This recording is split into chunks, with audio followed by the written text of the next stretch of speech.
Estoy súper contenta de volver a platicar contigo. Siempre es un placer, la verdad.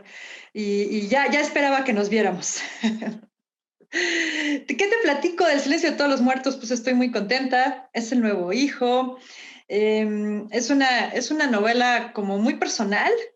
Me costó mucho trabajo escribirla, no en el tiempo, sino que sí le sufrí de verdad junto con los personajes.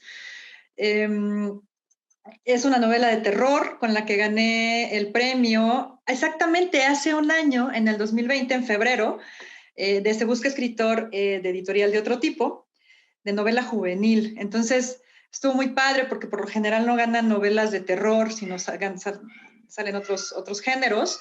Y la verdad es que me siento muy orgullosa de cómo quedó la historia. Me gusta cómo quedó. Bueno, sí, de lo de las canciones ochenteras sí es cierto. A mí me encanta esa época y incluyo algunas por ahí, o lo que dices de las series como La Hora Marcada o la que iba después de Hitchcock, eh, El extraño retorno de Diana Salazar. Todo esto, la verdad es que marcó mucho mi infancia y eran programas padrísimos, ¿no? La Dimensión Desconocida, etcétera. Entonces, por eso los incluí. Pero el personaje de Alex es muy diferente a mí. A lo mejor la gente se imagina eso porque ahora soy mucho más abierta, pero cuando era niña era súper tímida. Me costaba mucho trabajo hablar con la gente. Me acuerdo de un concurso de declamación, ya sabes, típico de la primaria, que te ponen ahí a declamar lo que sea, y de verdad me quedaba paralizada en el escenario y lo hacía terrible porque era muy, muy, muy penosa. Esta niña es todo lo contrario a lo que yo era, pero se parece un poco a mí ahora. Entonces, tal vez por eso la gente cree que era como yo de niña, pero en realidad no. Está más bien alimentada este personaje, por ejemplo, de mi hijo, de ciertas expresiones que he visto mucho más contemporáneas. O sea, aquí la idea es que aunque sea un personaje de los 80, o sea, de hace 40 años, los que la lean ahorita se sientan identificados, ya sea de mi edad, que digan, ay, qué padre, yo vivía en esa época, o mucho más jóvenes que no vean como la brecha generacional entre los personajes y lo que sucede en la actualidad o las expresiones de la actualidad, ¿no? Entonces así fui construyendo el personaje de Alex, pero la verdad con ese personaje me divertí muchísimo, porque así me hubiera gustado ser de niña. Yo creo que es eso. Sí me pasó. Lo que pasa es que cuando estaba chiquita, pues eso, era muy tímida y la verdad es que no tenía muchos amigos. Tuve amigos ya hasta final de secundaria y en la prepa, pero antes de eso pues, no tenía. Es la verdad, fue una niña que me la pasaba jugando con mis hermanos. Estaba todo el tiempo en la casa y así. Entonces, pero sí leía mucho. O sea, eso sí tengo como en común con ese personaje. Leía mucho, todo lo que caía en mis manos lo leía, lo analizaba. Es más, mi hobby era que mi papá tenía muchos libros y los ponía en orden alfabético y quería ser bibliotecaria. Yo decía, no, esa va a ser mi profesión. Yo sabía que tenía que hacer algo que tuviera que ver con los libros. Pero bueno, el caso es que dentro de ese mundo que me creé, había una pequeña biblioteca en la escuela, en el kinder, que a mí se me hacía maravillosa. Yo supongo que tendría 5 libros, pero en ese momento para mí se me hacía algo padrísimo. Pero como tenía muy poquitos libros, pues siempre estaban ocupados. Entonces inventé que había una bruja en la biblioteca o en el salón de juegos, no me acuerdo cómo se llamaba, pero bueno, estaban los libros ahí, para que nadie entrara y que además si tú abrías una escotilla, podías entrar y que tenía unos escalones como dibujados en la pared, como alambres, pero que se hacían como en tercera dimensión al momento de que tú entrabas y que pues ahí estaba y se los iba a llevar a todos, ¿no? No me acuerdo de qué manera la conté, pero sí me acuerdo más o menos de la historia y dejaron de entrar al saloncito y ya fui muy feliz porque me quedé con todos los libros. Entonces, eso nadie me lo contó. De eso sí, es de las pocas cosas que me acuerdo de mi niñez muy, muy chiquita. Y dije, bueno, esto creo que sí va de acuerdo con la personalidad de Alex. Entonces, por eso incluí, por ejemplo, esa anécdota u otras anécdotas más como chistosas de mi niñez.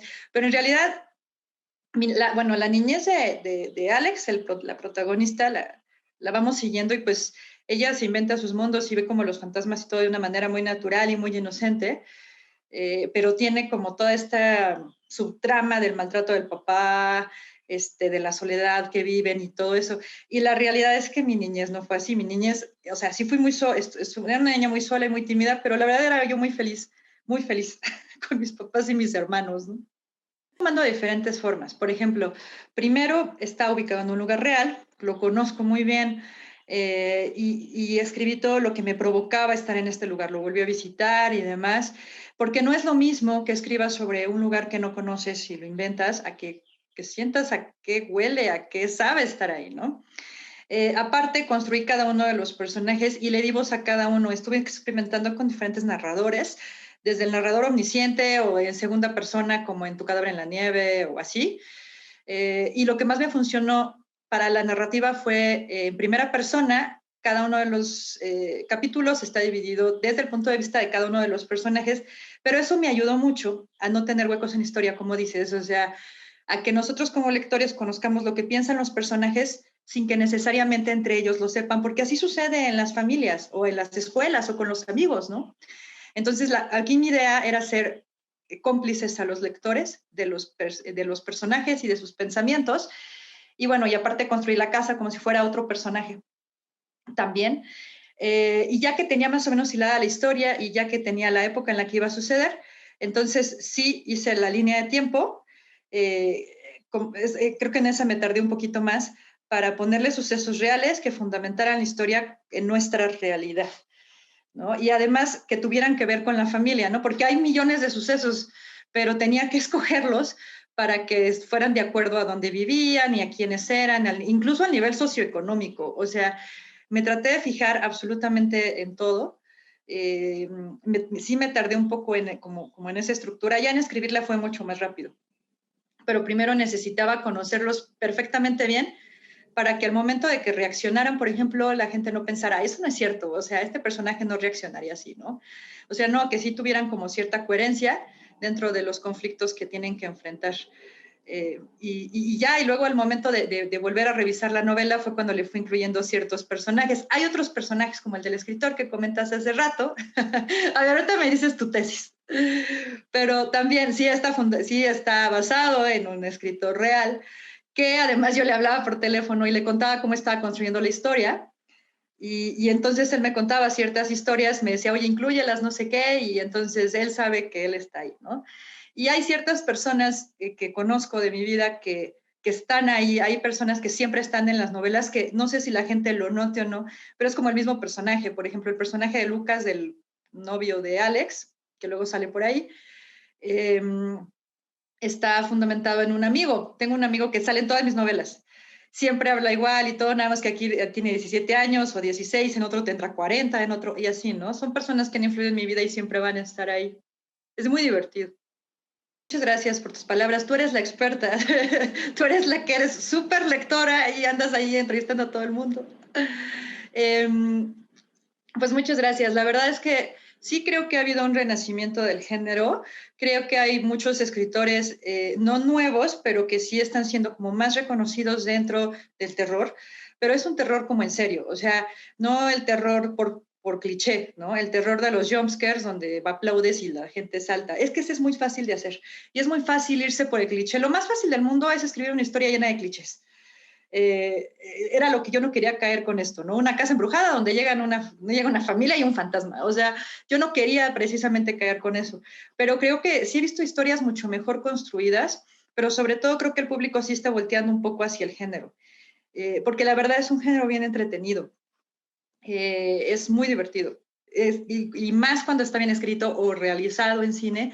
Entonces, eso está padrísimo y eso se agradece mucho. He encontrado historias súper interesantes que he estado leyendo de diferentes autores contemporáneos que pronto me llegan y todo, y está muy padre. Y lo mejor es que la gente lo consuma, porque la realidad es que si la gente no lo consume, o sea, sí, sin demanda, pues no hay oferta, o sea, al revés, ¿no? Y es muy complicado así. Entonces, qué bueno que lo consuman y qué bueno que lo lean, pero sobre todo eso, no darle como la oportunidad a los escritores de que realicen el género, es que es complicado. Yo creo que para no caer en el cliché tienes que pensar fuera de la caja.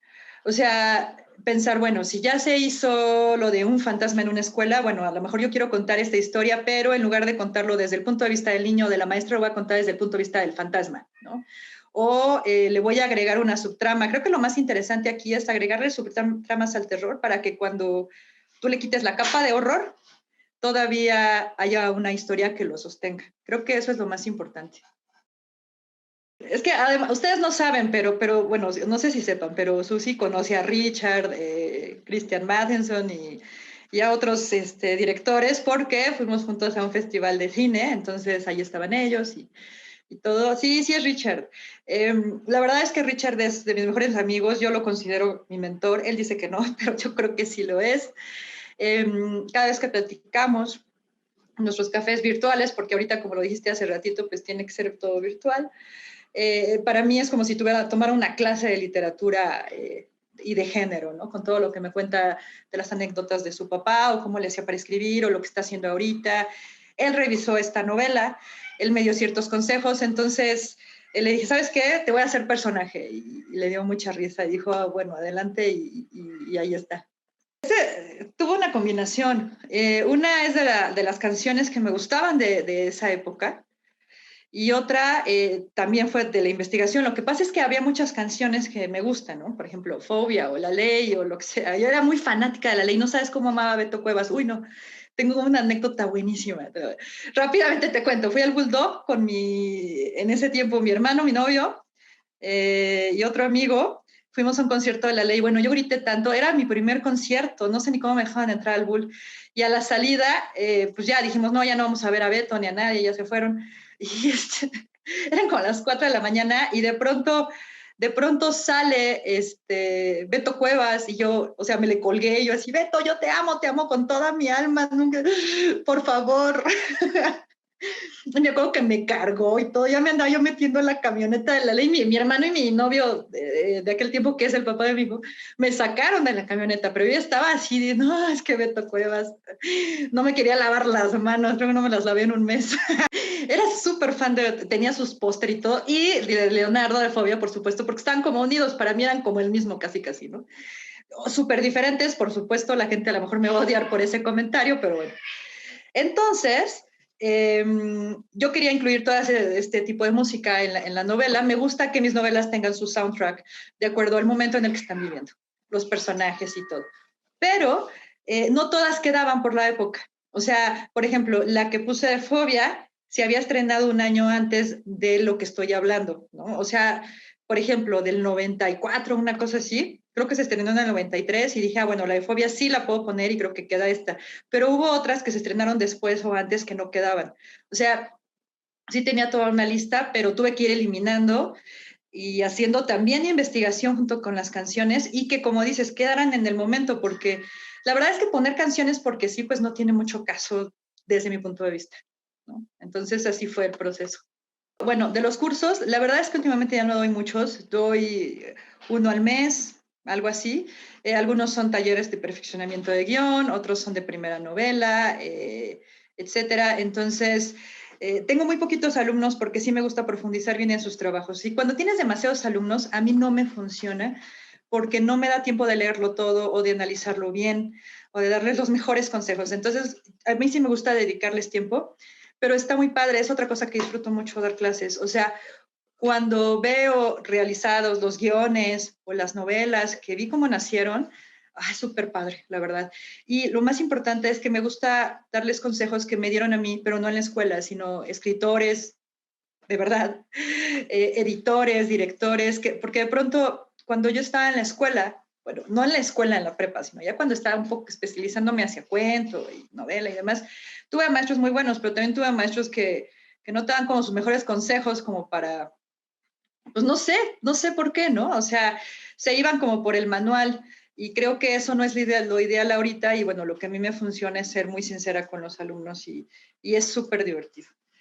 Y del otro proyecto, sí, estoy muy contenta. El 14 de febrero se lanza un nuevo Padbook que se llama hashtag Love Forever. Ahora, esto va a ser una serie completa, no es una novela de decisiones. En Padbooks lo que haces es que tú cada tanto, ¿no? Cada 2 páginas o algo así, tienes que decidir por el personaje. Cuando está en un punto de quiebre o le pasa algo importante, tú como lector puedes decidir qué le pasa y entonces ya te vas por un capítulo o por otro, ¿no? Es como un árbol con muchas ramificaciones. Pero en este caso no solamente es una novela, sino es toda una serie que me encargaron los de Padbooks. Está padre porque la basé en una historia que ya tenía escrita, en un guión, que no se ha producido, pero bueno, ya la conozco perfecto. Es una historia de stalkers.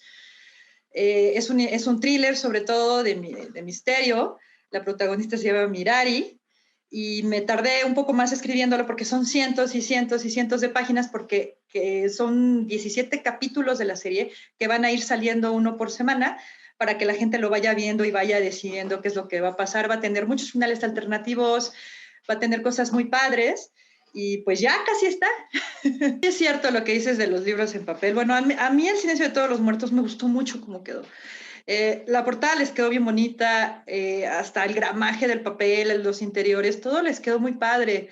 La verdad es que estoy súper agradecida con la editorial de Otro Tipo porque echaron como todas las ganas a la novela y sí, yo creo que sí vale la pena tenerla en papel. Yo también, bueno, cuando puedo, tengo los libros así porque sí, para mí es más cansado estar leyendo en la computadora. Como dices, estamos ahí horas y horas diarias, ¿no? Entonces, pues también por eso, pero yo te agradezco muchísimo, ¿no? De verdad que lo hayas leído, la plática, como siempre, tus comentarios son muy importantes para mí. En Facebook me pueden encontrar en la página de Sandra Becerril Escritora, todo junto, y en Twitter y en Instagram con el hashtag escritora serial, o como Sandra Becerril también. Y entonces ahí los espero a todos, Forever, que ya viene por ahí en Passbooks también. Creo que va a ser un mes muy divertido para el género de terror.